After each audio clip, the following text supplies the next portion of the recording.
Egg yolk, what's going on with the viewers of the tube? Let me first introduce myself as Tyler, and I'm the host of the crypto channel that others in the space take a first glance of and think, hey, that's an easy channel to make fun of. Let's take it on. Kind of like these two unfortunate quarantine thieves robbing the wrong house.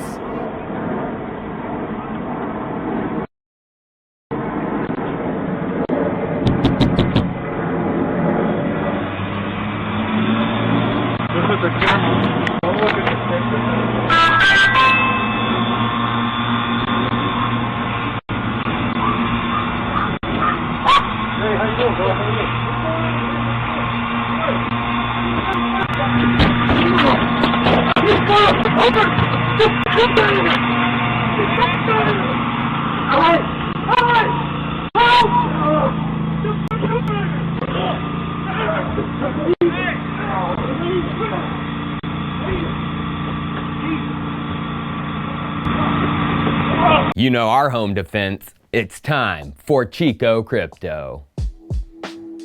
Well, I'm sure if you clicked on this video, you were a little shocked at the title. Buy a home with just a single BTC? Well, that isn't going to happen in the next couple of months in 2020 at all, but it's highly possible during Bitcoin's next peak, which I predict to happen in 2022.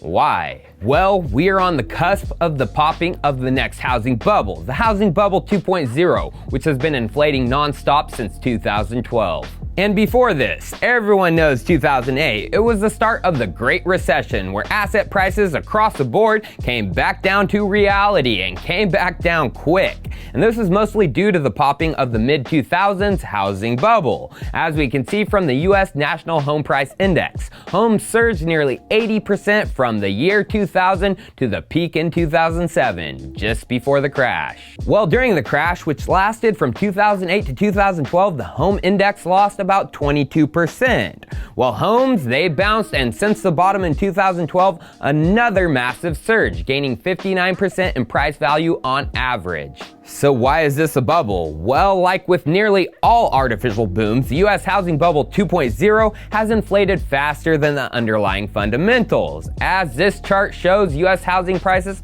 have been rising much faster than overall inflation, rents, and wages, which is exactly what happened during the last housing bubble. And everyone knows what happened last time. There was a rush from lenders to give loans for these overinflated homes to people whose wages weren't inflating, and thus any downturn in the economy meant they could not pay back their mortgages. And as the mortgage finance market expanded, it attracted droves of new players with money to lend. We had at least $1 trillion coming into the mortgage markets in 2004, 2005, and 2006. That's $3 trillion going into mortgages that did not exist before, and a majority of these loans were shat, given to people with no assets, weak jobs, and low incomes, aka subprime mortgages. And by 2006, nearly 25% of any new home loan originated was subprime. But now here we are, 12 years since 2008, and the more things change, the more they stay the same.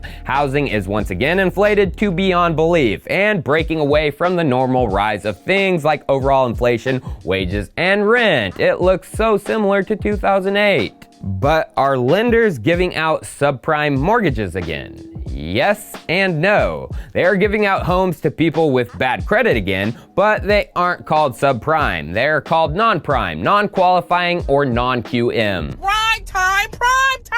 So it's not as willy-nilly, silly vanilly as 2008. In 2008, a person could get a subprime mortgage with a 500 credit score or sometimes below, which puts them into the poor category and a very high-risk loan. The average credit score for a non QM mortgage is 630, though someone with a 580 credit score could qualify if they had a 30% down payment. So not nearly as risky, these ones. But if these people in the non-prime category lose their jobs, they will default and not be able to pay back their mortgages. And as we know, unemployment claims have surged like never before, literally going off the charts, outdoing the last crash by nearly 10 times. Peak for the highest week in March of 2009 was just 695,000. Peak for the the week ending March 28, 2020, over 6.6 million. And you want to know what is funny? Since 2014, home loans have fallen into two categories, qualifying and the non-qualifying we have been talking about.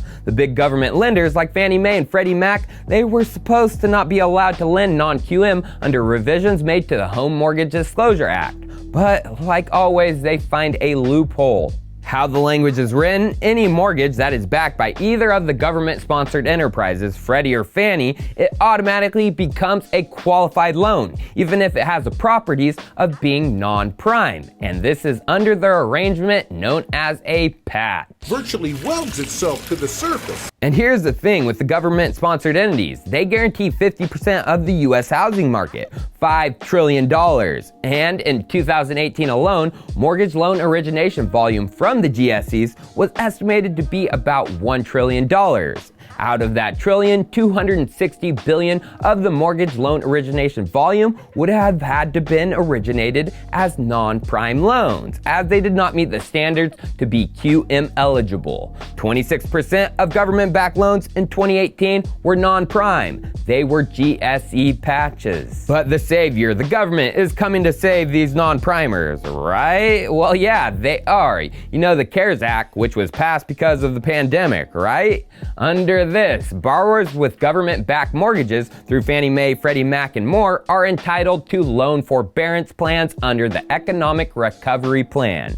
They can miss up to 1 year of payments, which will then be added to the back end of their mortgages. So why did they do this? To help the American citizens? Nope, to save the goddamn government. Remember that Home Mortgage Disclosure Act of 2014? It also had something else written in it, the repay requirement. Under this regulation, it is the responsibility of the lender to make sure that the borrower has the ability to repay the loan and that the documentation complies with a set of requirements. It is the lender's responsibility to make sure the documentation is in order, and if they themselves default, the borrower can sue and be awarded penalties if it is not.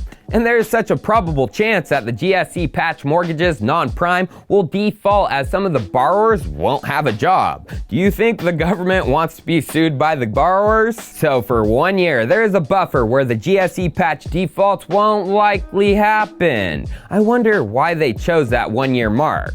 Because at the end of 2020, January 2021, the GSE patch expires. It was a temporary measure.